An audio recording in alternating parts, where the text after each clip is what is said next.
Welcome to my YouTube channel. और आज की इस वीडियो में मेरा टॉपिक ये है कि सम टाइम ये होता है जब आप ओरिजिन के अंदर ग्राफ प्लॉट करके आप देखते हैं तो आपके जो डाटा है, सपोज वो आपके पास XRD का डाटा है, आपके पास UV का डाटा है, आपके पास रामन का डाटा है, या जो भी आपके पास डाटा है उसमें कोई ना कोई ग्लिच आ जाती है। मतलब उसमें कोई ना कोई आपके पास ऐसे इस तरह की, जैसे कि मैं आपको स्क्रीन के ऊपर दिखाऊंगा भी, इस तरह की आपके पास अनसीन वो अनएक्सपेक्टेड सा उसमें को पीक टाइप की आ जाती है।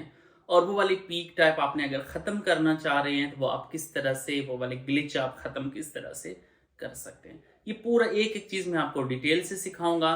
उम्मीद है कि इसके ऊपर आपको बहुत ही कम मटेरियल मिलेगा यूट्यूब के अंदर। मैंने बहुत डिटेल से वीडियो बनाई है, एक एक स्टेप मैंने आपके लिए स्क्रीन पे समझाया हुआ है। तो आपसे इतनी सी रिक्वेस्ट है, मैं आपको एक एक चीज़ स्क्रीन पे दिखाऊंगा। आपसे जस्ट इतनी रिक्वेस्ट है कि काइंडली आप चैनल को लाजमी सब्सक्राइब कर लें, वीडियो को लाजमी लाइक कर लें, और सब्सक्राइब के साथ जो बेल आइकन है वो प्रेस कर लें, ताकि आपको नई आने वाली इंफॉर्मेटिव जो वीडियोज़ हैं उनका आपको नोटिफिकेशन मिल सके बगैर किसी इंतजार के, डायरेक्टली स्क्रीन पे। तो ये आपको मैं जैसे स्क्रीन के ऊपर दिखा रहा हूँ, अगर आपके पास इस तरह की ग्लिच आ जाए, ये मैंने रेड सर्कल से शो भी की हुई है, अगर आपके पास इस तरह की ग्लिच आ जाए तो उसको आपने किस तरह से रिमूव करनी है। मैं ऐसे ही आपको एक रफली एक आइडिया दे देता हूँ। सिंपली हमने ये करना है कि हमने इसके साथ पॉइंट्स के साथ छेड़छाड़ नहीं करनी। हम सिंपली ये करेंगे, आपके पास जो ग्राफ है एग्जैक्टली इसके ऊपर हम फिटिंग लगाएंगे, हम इसी तरह की एक्सपोनेंशियल फिटिंग लगाएंगे, और वो फिटिंग हम कोशिश करेंगे कि उसको एग्जैक्टली मैच कराने की। जब फिटिंग लगाएंगे तो बीच में से ये जो चीज़ है वो बीच में से एक्सक्लूड हो जाएगी। मतलब एक और दूसरा तरीका भी है कि आप जो डाटा पॉइंट्स हैं उनको आप मूव करें, लेकिन अमूमन इस तरह के ग्राफ के अंदर इतने ज़्यादा डाटा पॉइंट्स होते हैं तो उनको मूव कराना, उनके साथ छेड़छाड़ करना वो आपके लिए बहुत ही मुश्किल हो जाता है। सो आसान तरीका ये है कि आप इसके अंदर एनालिसिस में जाएं, एनालिसिस के अंदर आप फिटिंग में जाएं, फिटिंग के अंदर आप नॉन लीनियर कर्व फिट में जाएं, और नॉन लीनियर कर्व फिट में आप देख लें जो भी आपके पास सूटेबल सा फंक्शन है। अगर आपके पास कहीं एक्सपोनेंशियल ग्राफ है तो एक्सपोनेंशियल, अगर आपके पास गायन है तो गायन, या जिस तरह की आपके पास फिटिंग है तो यहाँ पे मैं एक्सपोनेंशियल फिट में जाता हूँ और कोशिश करता हूँ उसको एग्जैक्टली फिट करने की। तो ये जो नीचे दो बटन हैं इनको आप प्रेस करते जाएं तो कोशिश करें कि ये एग्जैक्टली फिट हो जाए। तो ये जी आपने इसमें फिटिंग कर ली है। इसकी फिटिंग करके अब मैं इसको थोड़ा सा जूम करके देख लेता हूँ कि क्या ये एग्जैक्टली मैच कर रहा है, या इसमें थोड़ा बहुत इसमें डिफरेंस अगर आ रहा है तो वो डिफरेंस खत्म करने का भी मैं आपको पूरा एक एक चीज़ आपको डिटेल से समझाता हूँ। ये वाला जो डिफरेंस है ऑप्टिकल डेंसिटी के अंदर, इसको हम कैसे रिमूव कर सकते हैं। बेसिकली ये फिटिंग है तो फिटिंग एग्जैक्ट तो नहीं होती, तो थोड़ा बहुत इसमें जो डिफरेंस आ रहा है वो वाला डिफरेंस मैं आपको बताऊंगा कि हम इस डिफरेंस को किस तरह से रिमूव कर सकते हैं। ये वाला डिफरेंस हम किस तरह से ख़त्म कर सकते हैं एक एक चीज़ मैं आपको डिटेल से यहाँ पे स्क्रीन के ऊपर समझाऊंगा। सिंपली मैं ये कर लेता हूँ, जो मेरे पास फिटिंग वाला डाटा है उसको मैं यहाँ से कॉपी कर लूँगा, और उस फिटिंग वाले डाटा को यूज़ करते हुए फिर मैं आपको नेक्स्ट आपको समझाता हूँ कि यहाँ पे हम किस तरह से इसको मॉडिफाई कर सकते हैं। सो इसको आप कर लें जी कॉपी, और एक और नई शीट खोल के उसके अंदर जहाँ पे एक्चुअल डाटा भी है और आपका ये जो फिटिंग वाला डाटा है, दोनों को आपने कंबाइन कर लेना है। मतलब एक मैंने ये रेड कलर की जो फिटिंग लगाई है, एक ये वाला डाटा और एक जो एक्चुअल वाला डाटा है वो यहाँ पे मैंने कॉपी करके एक साथ उन दोनों को मैं प्लॉट कर लेता हूँ। ये जी इन दोनों को मैंने एक साथ प्लॉट कर लिया है। अब मैं ये करता हूँ, जो फिटिंग वाला आपके पास डाटा है उसको मैं थोड़ा सा कोशिश करता हूँ कि उसके ब्लैक वाली जो लाइन है उसके साथ मैच कराने की। तो अगर आप यहाँ पे देखें, जो रेड वाली लाइन है वो थोड़ी सी ऊपर है, ब्लैक वाली लाइन नीचे है, तो मैं कोशिश करता हूँ इसको थोड़ा सा, रेड वाली जो लाइन है उसको थोड़ा सा नीचे शिफ्ट करने की, इसको थोड़ा सा डिस्प्लेस करने की। तो वो किस तरह से डिस्प्लेस करना है वो एक एक चीज़ मैं आपको साथ साथ स्क्रीन पे दिखाऊंगा। इस शीट को मैंने सेलेक्ट किया, तो उसके बाद आप चले जाएंगे वर्कशीट के ऊपर, डाटा मैनिपुलेशन के अंदर। तो डाटा मैनिपुलेशन में एक ऑप्शन आती है कर्व ट्रांसलेट। ये कोई तर्जुमे वाला ट्रांसलेट नहीं है, मतलब ट्रांसलेट ऊपर नीचे आप इसको ट्रांसलेट करना चाह रहे हैं। वर्कशीट, उसके अंदर डाटा मैनिपुलेशन, और डाटा मैनिपुलेशन में आप उसको ट्रांसलेट कर सकते हैं।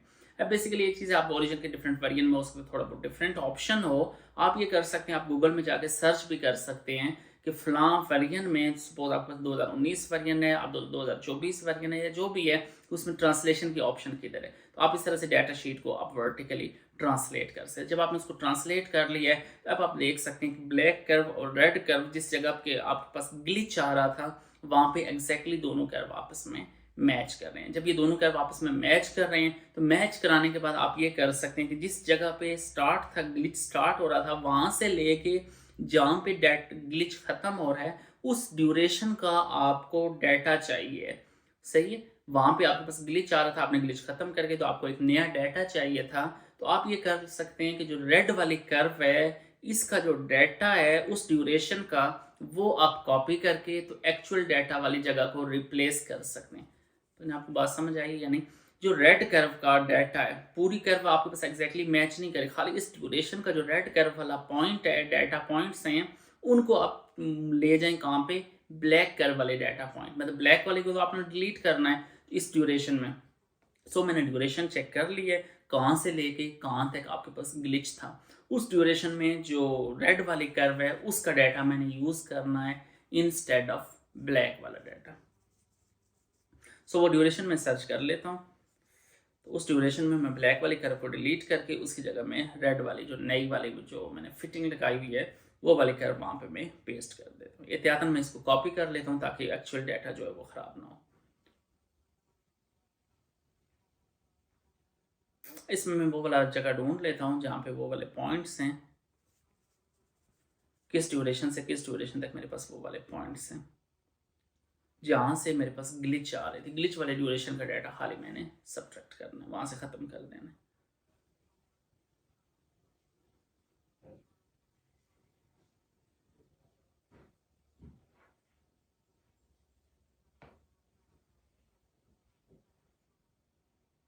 तो वो ड्यूरेशन मैं सेलेक्ट कर लेता हूँ, जहाँ से लेके वो मैंने नोट कर लिया, आपको मैंने नोट कराई है। आप जब कर्व आपके पास खुली हुई थी वहाँ पे मैं जो पॉइंट्स नोट कर रहा था वो यही वाले पॉइंट्स थे।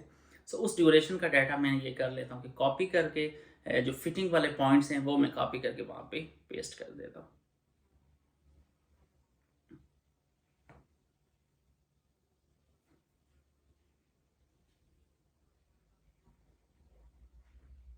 बस इसको कॉपी किया और एक्चुअल जो आपके पास शीट थी उसमें मैं पेस्ट कर दूंगा। तो आप देखेंगे कि आपके पास जो ओरिजिनल कर्व के अंदर एक जो ग्लिच आ रही थी वो वाली ग्लिच आपके पास कंप्लीटली रिमूव हो जाएगी। अभी मैं आपको खैर प्रैक्टिकली करके एक प्लॉट करके मैं आपको दिखाऊंगा भाई कि इनफैक्ट वो वाला जो ग्लिच था वो रिमूव हो गया। अब आपके जहन में एक चीज़ आ रही होगी कि हम एक्चुअल कर्व की जगह अगर यूज़ ही सिर्फ वो वाली फिटिंग वाली कर्व करें तो इसलिए हम यूज़ नहीं करते कि उसमें थोड़ा बहुत मिस मैच है, लेकिन जो ग्लिच वाली जगह है वहाँ पे मैंने उसको एग्जैक्टली मैच करवा के तो फिर मैंने वहाँ पे डाटा कॉपी किया। तो ये देखें आपके पास जो वो जगह थी जहाँ पे ग्लिच आ रहा था वो कम्प्लीटली रिमूव हो गई है। पूरी की पूरी कर्व आपके पास एक्चुअल कर्व है। अब इस कर्व में कोई ऐसी चीज़ नहीं, आपके पास बिल्कुल एक्चुअल कर्व है, खाली उसमें जो ग्लिच वाली जगह थी वो वाली जगह मैंने रिप्लेस कर दी। मैंने मतलब ये नहीं किया कि पूरी की पूरी वो फिटिंग वाली कर्व मैंने नहीं यूज़ की, सिर्फ वो जहाँ पे जो ग्लिच आ रहा था उसको खाली मैंने रिमूव करके तो एक्चुअल कर्व की जगह ये देखिए बाकी पूरी की पूरी कर्व एग्जैक्टली मैच कर रही है। सारे के सारे एक एक पॉइंट मैच कर रहा है, खाली सिर्फ वो जो पॉइंट था एक जो नैरो सी जगह थी खाली मैंने उसको यहाँ से रिमूव कर दिया। अब देखें पूरी की पूरी कर्व बाकी सारी मैच कर रही है, खाली एक छोटी सी जगह से मैंने डाटा फिटिंग वाला उठा के डाल दिया है। तो मैंने कोशिश की है एक एक स्टेप आपको स्क्रीन पे समझाने की, आपको ताकि क्लियर हो, आप ताकि खुद कर सकें, जब आपके पास कोई डाटा आए आप खुद ये वाला एनालिसिस कर सकें। लेकिन स्टिल अगर आपको कोई कन्फ्यूजन हो, चूँकि हर बंदे की पिक पावर सेम नहीं होती, हर बंदा सेम नहीं पिक कर सकता, आपको अगर किसी किस्म की कोई कन्फ्यूजन हो नीचे आप कमेंट सेक्शन में आएँ, आप मुझे बताएं, मैं आपको प्रॉपरली एक एक चीज़ आपको गाइड करूँगा।